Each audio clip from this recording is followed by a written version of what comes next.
बच्चों, मैं आपको अभी कहानी सुनाऊंगी, पूरा सुनना है आपको। एक नगर में एक मशहूर चित्रकार रहता था। एक नगर में एक मशहूर चित्रकार रहता था। चित्रकार ने एक बहुत सुंदर तस्वीर बनाई और उसे नगर के चौराहे पर लगा दिया और नीचे लिख दिया कि जिस किसी को भी जहाँ भी इसमें कमी नजर आए वो वहाँ निशान लगा दे। जब उसने शाम को तस्वीर देखी और उसकी पूरी तस्वीर पर निशानों से खराब हो चुकी थी, ये सोच वो बहुत दुखी हुआ और उसे कुछ समझ में नहीं आ रहा था कि अब क्या करे, और वह दुखी होकर बैठ गया। तभी उससे एक मित्र वहाँ से गुजरा उसका एक मित्र वहाँ से गुजरा और उसे उसके दुख का कारण पूछने लगा और उसने उसे पूरी घटना की जानकारी दी।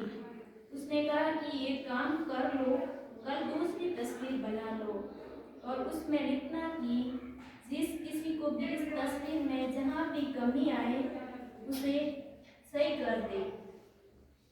उसने अगले दिन यही किया। जब शाम को वो अपनी तस्वीर देखी तो उसकी तस्वीर पर किसी ने कुछ भी नहीं लिखा और वह संसार की रीति को समझ गया। इससे ये शिक्षा मिलती है कि किसी की कमी निकालना, निंदा करना, बुराई करना आसान है, लेकिन उन कमियों को दूर करना अत्यंत कठिन होता है। इससे ये शिक्षा मिलती है कि किसी की कमी निकालना, निंदा करना, बुराई करना और उन कमियों को दूर करना बहुत कठिन होता है।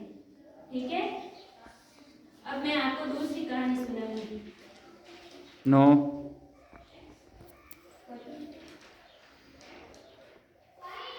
सांप और मेंढक की कहानी। तो आपको आराम से सुनना है पूरा।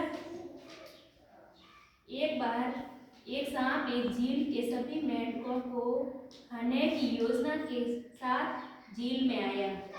एक बार एक सांप झील के सभी मेंढकों को खाने की योजना के साथ झील में आया और झील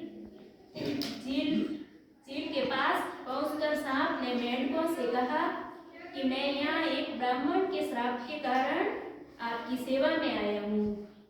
और मेंढकों का राजा खुश हो गया और उसने सभी मेंढकों को सांप के बारे में बताया। आपको सुनाई दे रहा है ना? और अपने राजा का पीछा करते हुए सभी मेंढक सवारी करने के लिए सांप की पीठ पर चढ़ गए। अगले दिन सांप ने कहा कि मेरे पास खाने के लिए कुछ नहीं है, मैं इतना कमजोर हो गया हूँ कि तेजी से रेंग नहीं सकता। और मेंढकों के राजा